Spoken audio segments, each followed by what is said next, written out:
Dr. Kithara pressed her six-fingered hand against the cool metal of the observation window.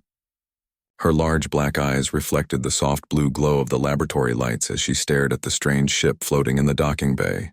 The vessel looked wrong in every way possible. The Galactic Confederation had rules about shipbuilding. Metal should be smooth and perfectly shaped. Energy systems should run quietly without any visible connections. Every civilized species in the galaxy followed these basic rules. But this ship broke all of them. Rough metal plates covered the outside like old scars. Thick cables ran along the surface where everyone could see them. Strange markings covered the hull in what looked like some kind of primitive writing. The whole thing looked like someone had built it in a hurry using whatever materials they could find. "Are you sure this thing actually flew through space?" asked Commander Zeltar, his insect-like head clicking as he spoke. His forearms gestured at the ship with obvious disbelief. Kithara checked her datapad again. "The energy readings don't lie. This ship traveled faster than light for at least 300 years. Maybe longer." "Impossible," said Zeltar. "Look at it. The metal is too heavy. The design is too simple. No civilized species builds ships like this." Kithara had been thinking the same thing all morning. She was one of the best scientists in the Confederation. She had studied thousands of different species across the galaxy, but she had never seen anything like this ship, or the creatures sleeping inside it. The ship had been found drifting in empty space by a research team. At first, they thought it was just old space junk, but when they scanned it, they found 3 life forms in some kind of deep sleep. The research team brought the ship back to the main science station for study. Now Kithara stood looking at creatures that should not exist. According to the old files, these beings were called humans. The files were so old that most scientists thought they were just stories. Tales told by explorers who wanted to sound brave. The files described creatures that could survive on planets too hot or too cold for normal life. Creatures that could run for days without stopping. Creatures that made friends with dangerous predators and kept them as pets. Most importantly, the files said these creatures were extremely dangerous. Kithara walked around the ship one more time. She had been studying it for 3 days now. Every scan revealed something new and disturbing. The creatures inside had bones that were incredibly thick and strong. Their muscles were much denser than any intelligent species should have. Their brains showed patterns that looked almost like predator animals. Dr. Kithara called her assistant, a young crystal being named Yethil. "The life support systems in their ship are starting to fail. If we don't move them soon, they might die." Kithara felt her stomach turn cold. The Confederation had strict rules about preserving life. Even if these creatures turned out to be dangerous, they had to try to save them. But something deep in her mind screamed warnings every time she looked at the sleeping humans. "Prepare the medical bay," she said finally. "Full containment protocols. And make sure security knows what we're dealing with." "What exactly are we dealing with?" asked Yethil. Kithara looked at her datapad one more time. The readings were clear but impossible to believe. These creatures had evolved on a planet with gravity almost 3 times normal. Their atmosphere contained gases that would poison most galactic species. Their planet had extreme weather that changed without warning.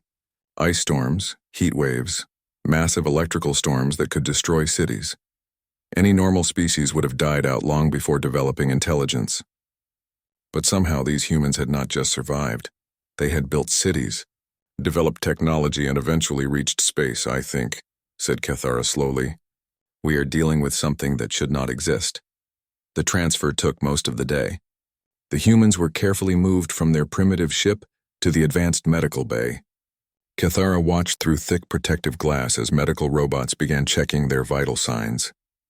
The robots had been programmed to handle every known type of life in the galaxy, but they seemed confused by human biology. "Their heart rates are too slow," reported the medical AI. "But their blood oxygen levels are normal. Their brain activity suggests they are aware but not conscious." "This does not match any known species pattern." Kithara frowned. "Aware but not conscious? That sounded like a predator waiting to wake up." The 3 humans lay on medical tables under bright lights. 2 were male and 1 was female, according to the basic scans. They looked similar to several other galactic species. 2 arms, 2 legs, 1 head. But there were differences that made Kithara nervous. Their hands had 5 fingers each with no claws visible. But the bone structure suggested incredible gripping strength. Their faces were flat with forward-facing eyes, the mark of a hunting species. Their bodies showed old scars and marks that suggested they had survived serious injuries. Most disturbing of all, even while unconscious, they looked ready to fight. "Doctor," said the medical AI, "I am detecting unusual brainwave patterns. The subjects appear to be entering a lighter sleep phase. They may wake up soon." Kethera felt her breathing speed up. "How soon?" "Possibly within the next few hours." She looked around the medical bay. The room was designed to be safe and comfortable for patients. Soft lighting, quiet sounds, pleasant colors. It was meant to help people feel calm and peaceful when they woke up. But what if these humans did not want to feel calm and peaceful? What if they woke up ready to fight? "Increase security around the medical bay," she ordered, "and prepare containment fields just in case." Commander Zeltar appeared on the communication screen. "Dr. Kethara, I've been reading the old files about these humans. Some of the stories are disturbing." "What kind of stories?" "Tales of humans fighting battles they could not win and refusing to surrender. Reports of humans surviving in conditions that should have killed them. And strangest of all, stories of humans forming emotional bonds with other species, even dangerous ones." Kethara thought about this.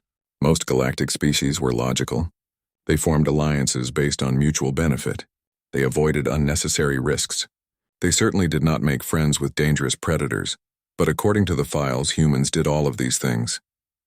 "There's something else," continued Zeltar. "The old files mention that humans have something called pack instincts.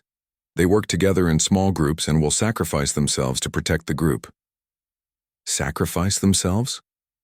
Kethara's voice came out as a whisper.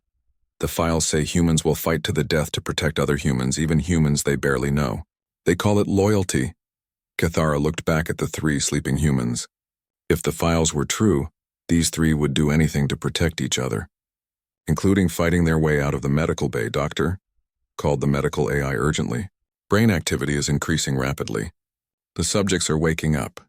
Kethara moved to the observation window. Through the thick glass, she could see the female human's eyes starting to open. They were small eyes compared to most galactic species, but they looked alert and intelligent, and angry. The female human sat up slowly, looking around the room with quick, sharp movements. Her eyes stopped on every door, every piece of equipment, every possible exit. Within seconds, she seemed to understand exactly where she was and what might be happening. The male humans woke up just as quickly. Without saying a word, all three humans looked at each other. Some kind of silent communication passed between them. They nodded once, and Kethera realized with growing horror that they were making a plan. "Medical AI," she said quickly. "Activate the translation system. We need to try to communicate with them." "Translation system active," replied the AI. "However, I cannot find their language in any database." On the medical tables, the humans were sitting up and examining their surroundings more carefully. The female pointed at the observation window. She had spotted Kethara watching them. The female human stood up from the medical table. She was smaller than most galactic species, but something about the way she moved made Kethara step back from the window. The human walked over to the glass and looked directly at her. For the first time in her scientific career, Dr. Kethara felt like prey being studied by a predator. The human placed her hand against the glass and said something in their unknown language. The translation system tried to process the words but could only manage danger, question, location, escape. Kethara realized that the humans were not asking for help. They were not grateful to be rescued. They were planning to leave, and they did not plan to ask permission. She reached for the emergency communication button, but stopped when the female human smiled. It was not a friendly smile. The legendary humans were real. And Dr. Kethara was beginning to understand why the old files had marked them as extremely dangerous. Captain Sarah Chen felt the cold metal floor under her bare feet and knew immediately that something was very wrong. The last thing she remembered was the navigation alarm screaming warnings about an unknown energy field near Kepler 442. Now she was waking up in what looked like an alien hospital. She kept her breathing steady and her eyes mostly closed while she listened for sounds. Training had taught her to gather information before letting anyone know she was awake. What she heard made her blood run cold. Strange clicking noises. Mechanical, humming that did not sound like any Earth technology. And voices speaking in languages that hurt her brain to hear. They were not alone in the universe. And they were prisoners. Sarah opened her eyes slowly and saw Marcus and Yuki on tables next to her. Both were breathing normally, which meant they were alive. The medical equipment around them looked advanced but alien. Nothing had labels she could read. She caught Marcus's eye and gave him the tiniest hand signal. He blinked twice to show he understood. They were being watched, but they needed to communicate. Sarah sat up carefully, making her movements look weak and confused. Inside, her mind was racing through everything she knew about first contact protocols. Unfortunately, most of those protocols assumed humans would be the ones in control of the situation. The walls were smooth and white with no visible seams or joints. The lighting came from everywhere and nowhere, casting no shadows. The air smelled clean but wrong, like a hospital mixed with something sharp and metallic. Through a large window, Sarah could see creatures watching them. One looked like a giant insect walking on two legs. Another seemed to be made of living crystal. The third was just a cloud of glowing gas in a containment field. Sarah had spent years training for space exploration. She had imagined meeting aliens many times, but she had never imagined waking up as their test subject. She stood up from the medical table, ignoring the dizziness that came with the movement. Her body felt weak, like she had been asleep for a very long time, weeks, maybe months. The thought made her anger burn hotter. The creatures behind the window seemed excited when she moved.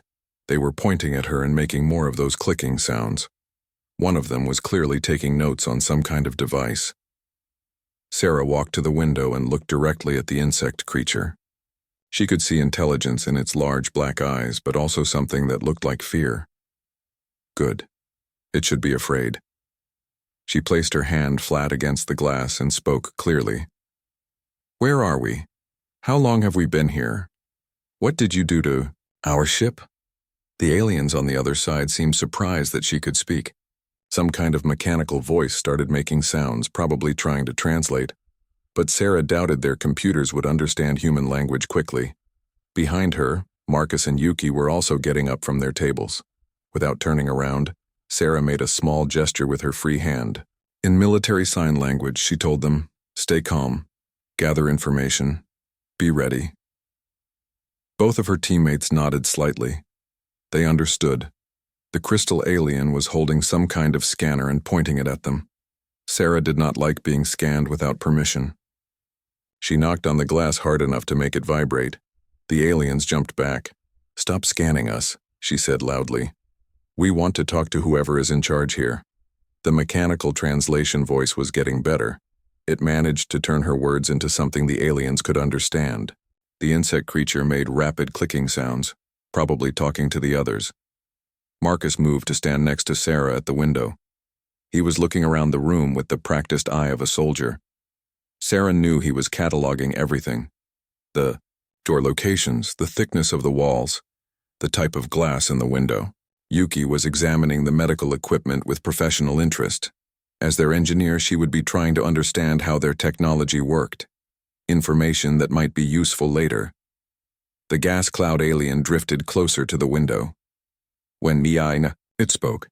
Its voice sounded like wind blowing through metal pipes. The translator turned its words into, "Greetings, unknown beings. We mean no harm. We found your vessel damaged in space. We brought you here for medical treatment." Sarah almost laughed. They had been unconscious for weeks while being studied. Like lab rats, and these aliens claimed they meant no harm. "Where is our ship?" she asked. "We want to see it. Now." "Your vessel is safe," replied the gas alien. "But first we must complete medical examinations. Your biology is unusual. We want to ensure you are healthy." That was exactly what Sarah had been afraid of. These aliens saw humans as interesting specimens to study. They probably had no idea what they were dealing with. "We are healthy enough," said Marcus, speaking for the first time. His voice carried the authority of a military officer. "Release us immediately, or this will become a problem." The aliens looked confused by the word problem. Their translator was struggling with human concepts. Sarah decided to try a different approach. These aliens seemed civilized and peaceful. Maybe they could be reasoned with. "Listen," she said, trying to sound calm. "We appreciate that you saved our lives. but we have been unconscious for too long. Our people will be looking for us. They will be worried. We need to contact them and let them know we are safe." The crystal alien made a sound like breaking glass. The translator turned it into, "Your people, there are more of you?" Sarah felt her heart sink. These aliens had no idea that humanity was a spacefaring civilization. They thought the three of them were alone.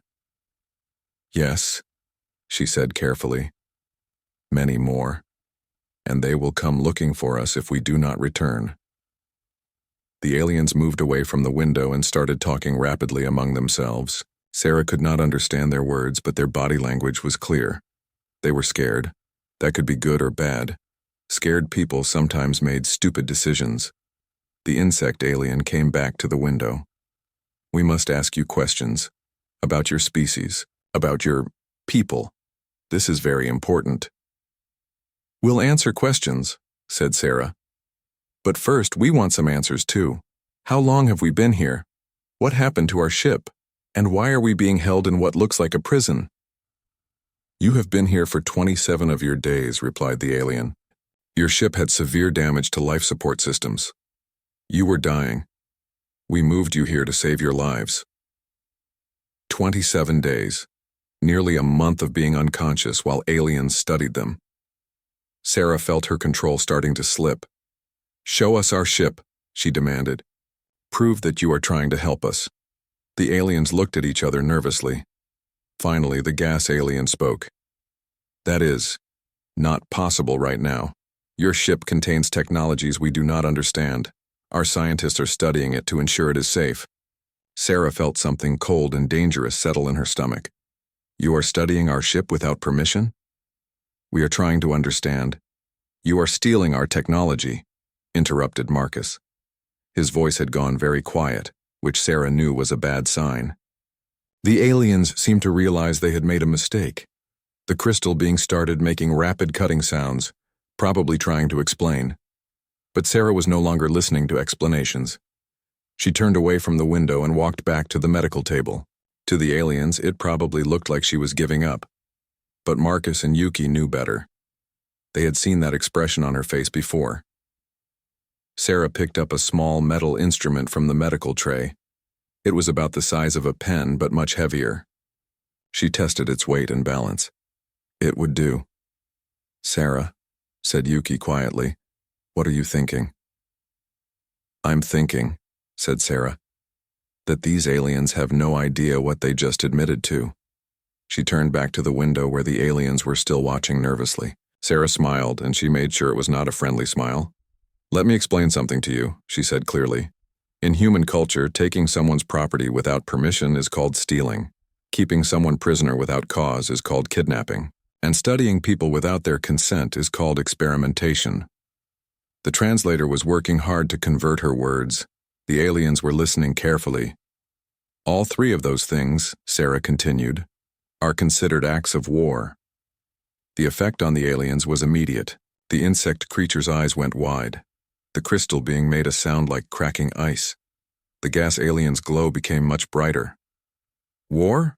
repeated the translator in their mechanical voice. "Yes," said Sarah. "War. And humans are very, very good at war." She held up the metal instrument so they could see it clearly. "This is a medical tool, but in the right hands it becomes a weapon. Everything in this room can become a weapon. That is how humans think." The aliens were backing away from the window now. Sarah could see them talking urgently to each other. "We want our ship back," she said. "We want to contact our people, and we want to leave. You have 60 seconds to start making that happen, or we will show you exactly why humans are considered dangerous." The medical bay's light suddenly turned red and an alarm started blaring. Security was coming. Sarah looked at Marcus and Yuki. "Well," she said, "I guess we do this the hard way." Both of her teammates nodded. They were ready. The aliens were about to learn their first lesson about humanity. When cornered, humans do not surrender. They fight. The alarm had been blaring for 30 seconds when the security forces arrived. Through the thick glass window, Sarah could see armed aliens moving into position outside the medical bay. They carried weapons that looked like energy rifles, and they moved with the careful precision of trained soldiers, but they had no idea what they were dealing with. Yuki was already at work on the door controls. While the aliens had been focused on Sarah's threats, Yuki had been studying the electronic systems in the medical bay. Her engineer's mind had been cataloging every circuit, every power connection, every weakness in their technology. "The lock system uses electromagnetic fields," she whispered to the others, "but the frequency is wrong for this much metal mass." "I can overload it," Sarah nodded. "How long?" "Give me 2 minutes." "You have 90 seconds, said Marcus, watching the security forces through the window. "They're bringing heavier weapons." Yuki pulled the metal threading from her uniform sleeve and twisted it into a thin wire. She had noticed that the aliens' technology relied heavily on wireless energy transmission. That meant their systems were vulnerable to interference if you knew what you were doing. She pressed the wire against the door control panel and held the other end against her skin. Human bodies generated small electrical fields, not much but enough to disrupt sensitive alien electronics if applied correctly. The door controls sparked and went dark. Sarah was watching the aliens outside. They seemed confused by the alarm. Most of them were talking into communication devices, probably asking for instructions. They had never dealt with a containment breach before. That was their first mistake. Marcus had moved to the far side of the medical bay and was examining the wall structure. The aliens had built their facility to be strong and secure, but they had designed it for alien physiology. They had not considered how human bone density and muscle mass could create leverage that should be impossible. He found what he was looking for, a junction where 2 wall panels met. The joint was reinforced, but the reinforcement was on the wrong side. It was designed to prevent something from pushing in, not from pulling out. Marcus braced his feet against the floor and grabbed the panel edge. His human muscles, evolved under Earth's heavy gravity, generated force that the alien engineers had never calculated for. The panel began to bend. The aliens outside were pointing at him now, shouting in their clicking languages. They could see the wall starting to deform, but they could not understand how. "Yuki, status report," said Sarah. "Door controls are fried," replied Yuki, moving to another panel.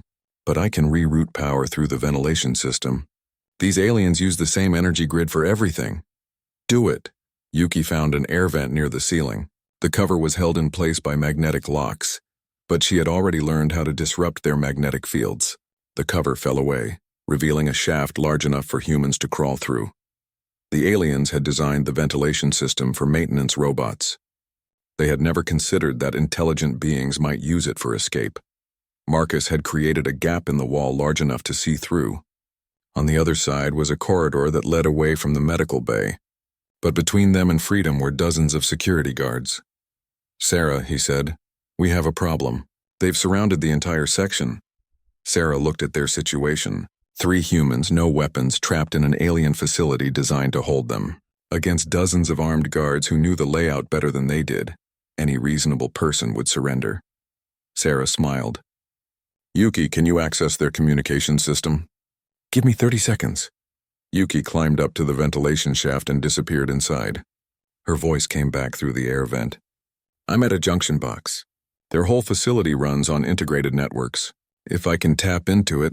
Sparks flew from the wall panel and suddenly the lights in the medical bay went out. Emergency lighting kicked in, casting everything in red shadows. "Communications are down throughout this section," reported Yuki from inside the vent, "and I've isolated the life support systems. They're going to have to choose between keeping us contained and keeping their people breathing." Sarah felt a familiar sensation, the calm focus that came when all the planning was done and it was time to act. "Marcus, on my signal, make that hole bigger." "Yuki, can you get to the docking bay where our ship is?" "Probably," came the reply from the vent. "But Sarah, there are dozens of guards between here and there." "Not for long," said Sarah. She moved to the window where the aliens were still watching.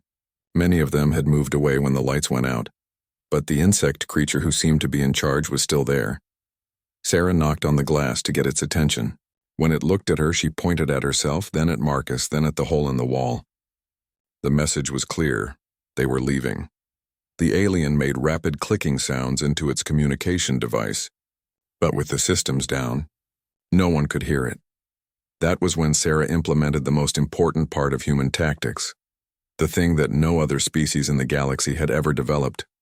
She split up the team. Marcus, you go through the wall into the corridor.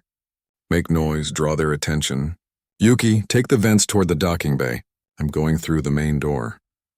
Sarah, that's suicide, said Marcus. There are too many of them. No, said Sarah, that's tactics. They're expecting us to stay together and try to sneak out. They're not expecting us to deliberately separate and attack from 3 directions. Marcus understood immediately. Human pack tactics were not about staying safe together. They were about using the pack to create multiple threats that the enemy could not handle all at once. 30 seconds, said Sarah. Then we move. Marcus positioned himself at the weakened wall panel. With one powerful pull, he tore it completely away. Alarms immediately started blaring. From that direction, as sensors detected the breach, Sarah heard shouts and running footsteps as security forces moved to respond to the hole in the wall. Yuki's voice came from above. I'm moving toward the docking bay. The vents connect to everything. I can probably reach any part of the facility. Sarah waited until she heard Marcus crash through the wall and start making as much noise as possible in the corridor. The aliens were shouting and running toward the sound. Then she did something that would be talked about in alien security training for generations to come. She walked out the front door. The door controls were still damaged, but Yuki had rerouted enough power to make them functional.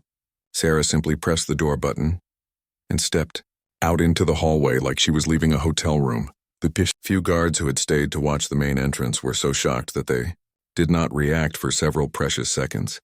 They had been ready for humans to break out violently. They were not ready for a human to just walk out calmly. Sarah used their confusion to get close enough to take the weapon from the nearest guard. The alien was 3 times her size, but it had never dealt with human reflexes and joint manipulation. Before it knew what was happening, Sarah had its energy rifle and was pointing it at the others. Take me to our ship, she said clearly, hoping their translators were still working. The aliens looked at each other uncertainly. Their weapons were designed to stun or disable, not kill.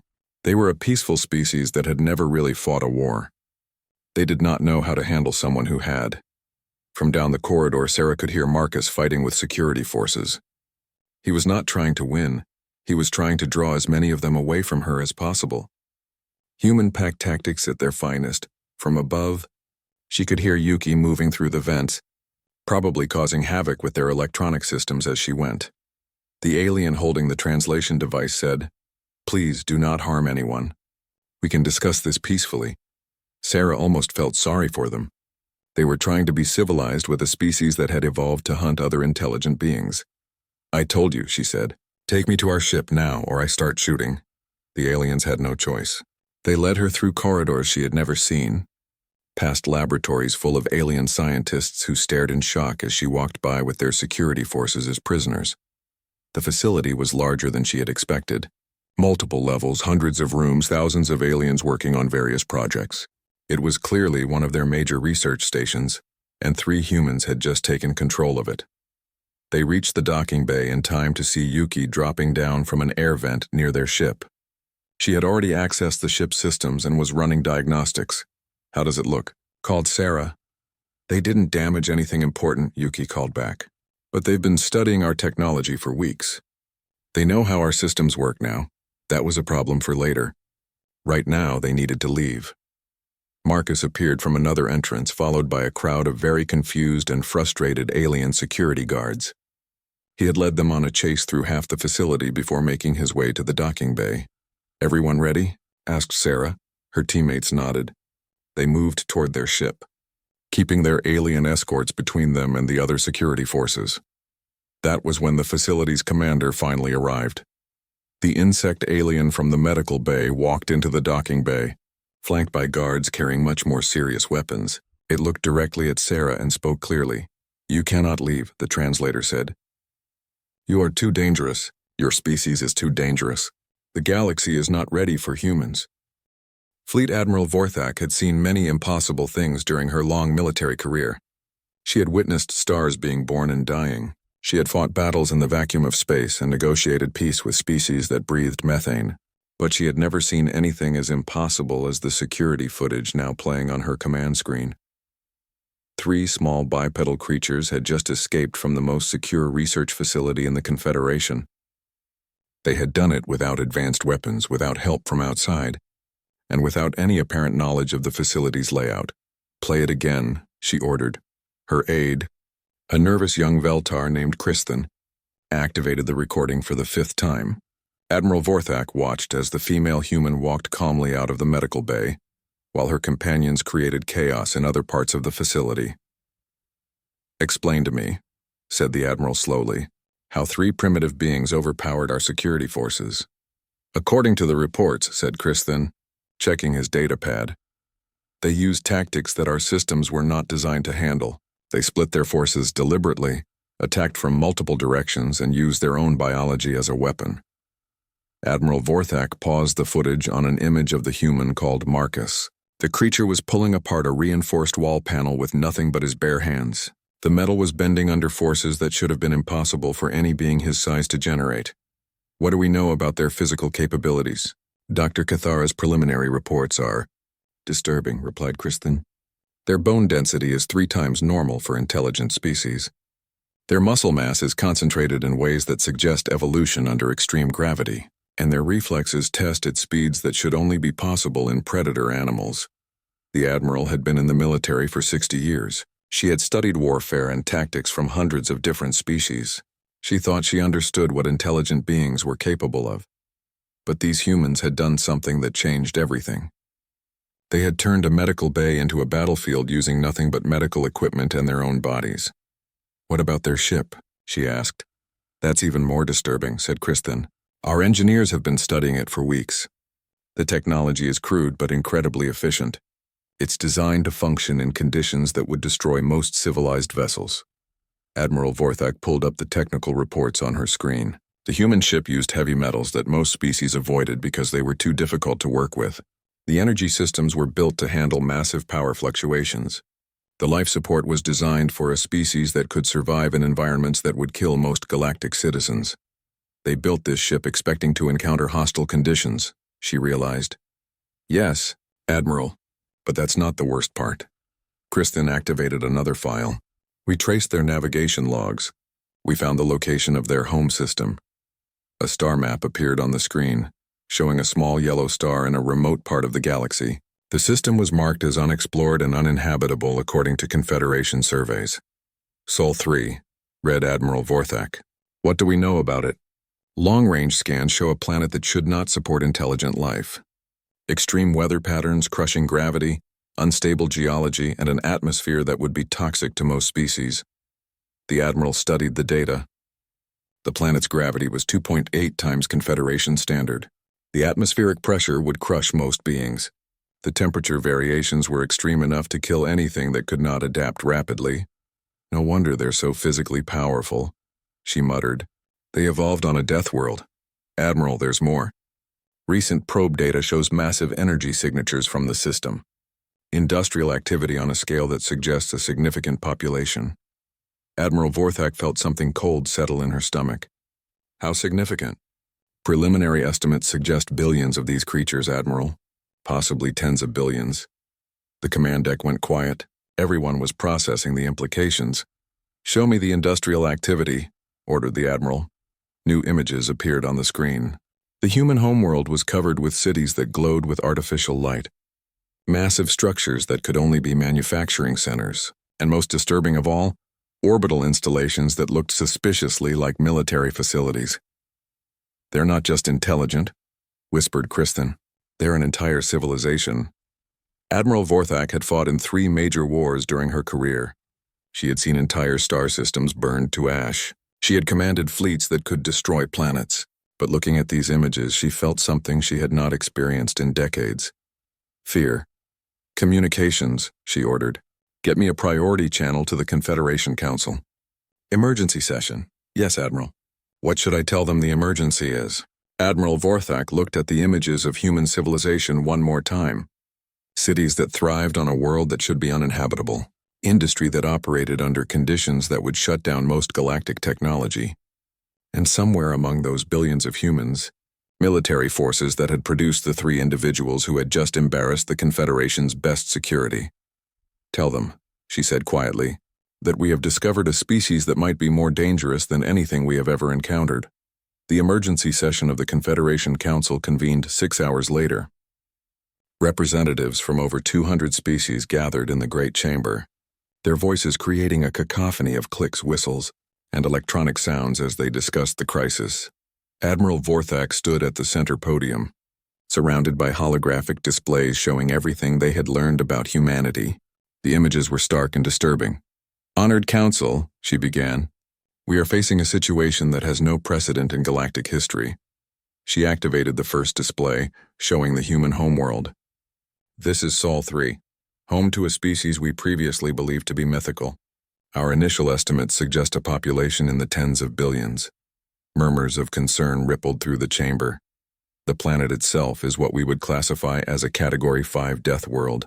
Gravity, atmosphere, and environmental conditions that should prevent the evolution of intelligent life. Yet not only did intelligence evolve there, it thrived. She showed images of human cities, glowing with lights that suggested massive energy consumption.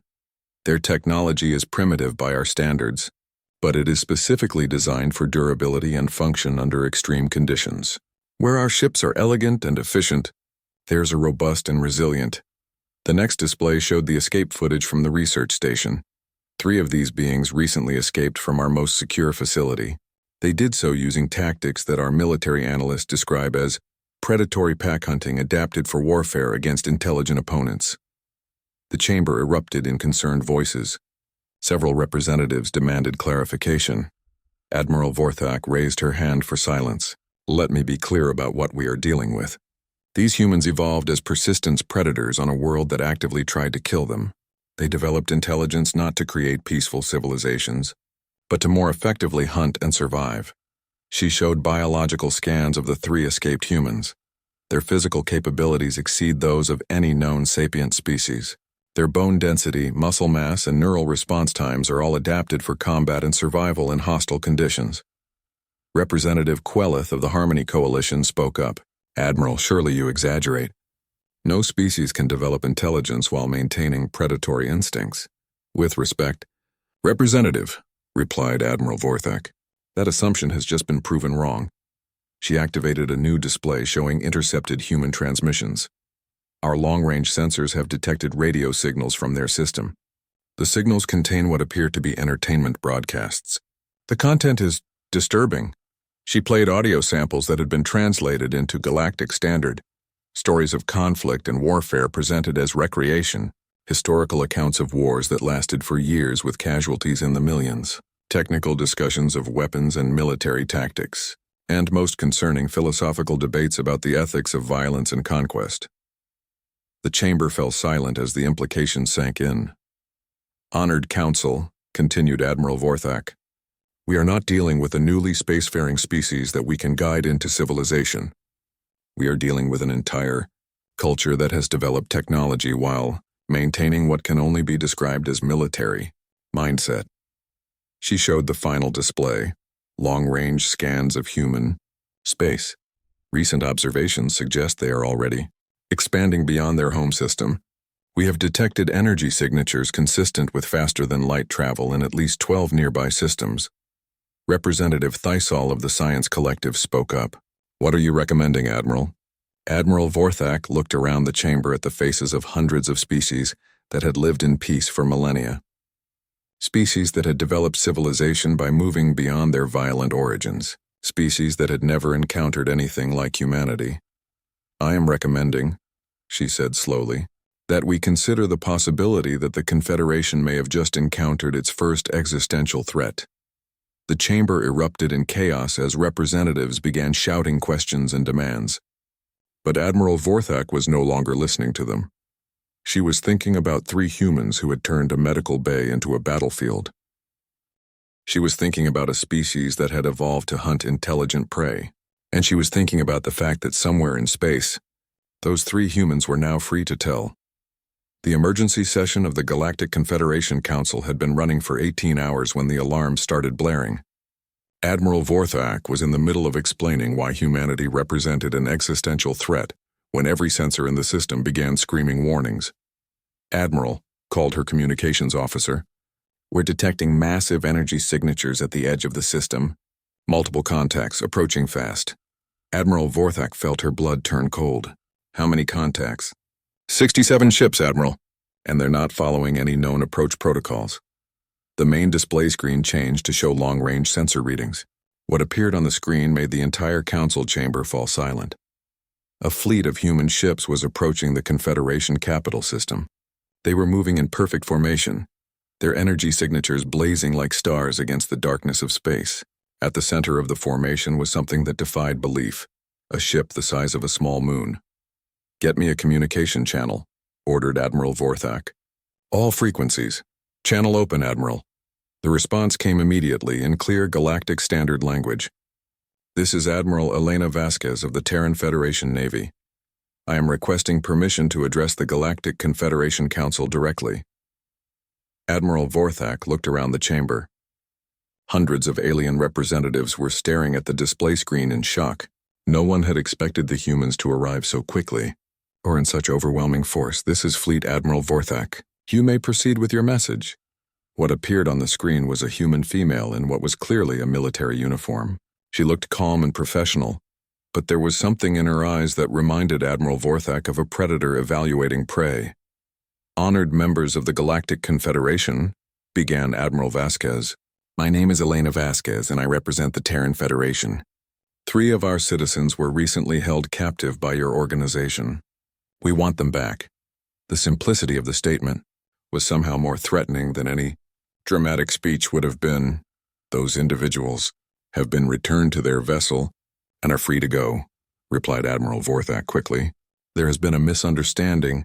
"No misunderstanding," interrupted Admiral Vasquez. "Our people were captured, studied without consent, and held against their will for 27 days. In human culture, these actions constitute acts of war." The words hung in the air like a death sentence. The council chamber was completely silent.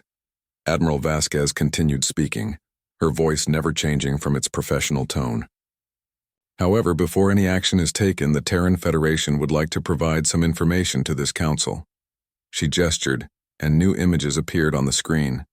Admiral Vorthak recognized them immediately. They were pictures of Confederation space, but taken from perspectives that should have been impossible. "For the past 47 years, said Admiral Vasquez, humanity has been observing the Galactic Confederation. We have studied your technology, your military capabilities, your trade routes, and your political structure." The images changed to show detailed scans of Confederation military installations, some of which were supposed to be top secret. "We have also been conducting what you might call field research. The 3 individuals you captured were not explorers. They were members of an advanced reconnaissance team. Their capture was not accidental. It was a planned operation to test your security protocols and gather intelligence on your capabilities." Admiral Vorthak felt the deck seem to shift under her feet. "You're saying this was intentional?" "Completely intentional," confirmed Admiral Vasquez. "Their escape was also planned. We needed to evaluate how your security forces would respond to human tactics and capabilities." She smiled, and Admiral Vorthak finally understood why the 3 humans had seemed so confident during their escape. They had not been desperate prisoners. They had been soldiers completing a mission. "The results of our evaluation," continued Admiral Vasquez, "have been forwarded to Terran Command. Based on our analysis, the Confederation's military forces would be unable to prevent human expansion into this region of space." Representative Quelleth found his voice. "Are you threatening us?" "Not at all," replied Admiral Vasquez. "We are informing you of a change in galactic politics. The Terran Federation is expanding beyond our current borders. This region of space has been selected for colonization and resource extraction." The chamber erupted in angry voices. Representatives were shouting demands and protests. But Admiral Vasquez waited patiently for the noise to die down before continuing. "However," she said, "humanity does not wish to cause unnecessary conflict. We are prepared to offer the Confederation a choice." Admiral Vorthak dreaded to hear what that choice might be. "Option 1, said Admiral Vasquez, "is integration. The Confederation can become a protectorate of the Terran Federation. Your current governments will remain in place, but major policy decisions will be made in consultation with human authorities. In exchange, you will receive protection from external threats and access to human technology." She paused to let that sink in. "Option 2 is partition. The galaxy will be divided into human and Confederation sectors. Trade and communication will be permitted, but each civilization will remain separate. Current Confederation territory will be reduced by approximately 40% to accommodate human expansion. Admiral Vorthak could hardly believe what she was hearing. And option 3? Admiral Vasquez's expression did not change. There is no option 3. The implications hit Admiral Vorthak like a physical blow. The humans were not offering conquest or destruction as alternatives. They were simply stating facts. The galaxy was now under human control. The only question was how much autonomy the Confederation would be allowed to keep. You have 72 hours to make your decision, continued Admiral Vasquez. During that time, our fleet will remain in this system to ensure the safety of our diplomatic mission. Representative Taisayal spoke up. What if we refuse both options? Admiral Vasquez tilted her head slightly as if confused by the question. Refuse? I'm afraid I don't understand. These are not negotiations. These are the terms of your surrender. Surrender? Admiral Vorthak felt her voice crack. We have not been defeated. Yes, you have, replied Admiral Vasquez matter-of-factly. You simply haven't realized it yet. She gestured again, and the display changed to show a tactical analysis of Confederation space. Our intelligence indicates that your total military force consists of approximately 12,000 ships across 800 systems. The Terran Federation currently operates 43,000 ships, with industrial capacity to triple that number within 2 years. The numbers were staggering. The humans had been quietly building a war machine while the Confederation believed they were alone in the galaxy. More importantly, continued Admiral Vasquez, your military doctrine is based on deterrence and defensive operations. You have not fought a real war in over 3 centuries. Humanity has never stopped fighting. We have been at war with something, our environment, each other, or hostile alien life, for our entire evolutionary history. She showed images of human military exercises, fleets moving with precision that put Confederation forces to shame, soldiers training in environments that would kill most galactic species. The 3 individuals who escaped from your facility represent the baseline capability of human military personnel, not elite forces, not special operations, basic soldiers. Admiral Vorthak thought about Marcus pulling apart reinforced walls with his bare hands, about Sarah taking control of an entire facility with nothing but improvised weapons, about Yuki turning their own technology against them. If those were basic soldiers, what were human elite forces capable of? You have 72 hours, repeated Admiral Vasquez. Use that time to consider which option will best serve your people's interests. The communication ended, leaving the council chamber in stunned silence. Admiral Vorthak looked around at the faces of representatives from hundreds of worlds. These were the leaders of civilizations that had existed for millennia. Species that had explored the galaxy, built great cities, created art and literature and science. And in the space of one conversation, they had all become subjects of a species they had thought was mythical. What do we do? Whispered Representative Quelith. Admiral Vorthak looked at the tactical display still showing the human fleet. 67 ships that could probably destroy every military installation in Confederation space. Led by a species that had evolved to hunt intelligent prey and had never stopped preparing for war. We survive, she said quietly. Whatever it takes, we survive. 3 days later, the Galactic Confederation voted to accept protectorate status under the Terran Federation. The vote was unanimous. Dr. Kethara watched the ceremony from her laboratory, where she was still analyzing the data from humanity's first official contact with galactic civilization. Her final report would become the most important document in Confederation history. Species designation, human, she wrote. Classification, apex predator, technologically advanced, militarily superior. Threat level, existential. Recommendation, complete compliance with all human directives.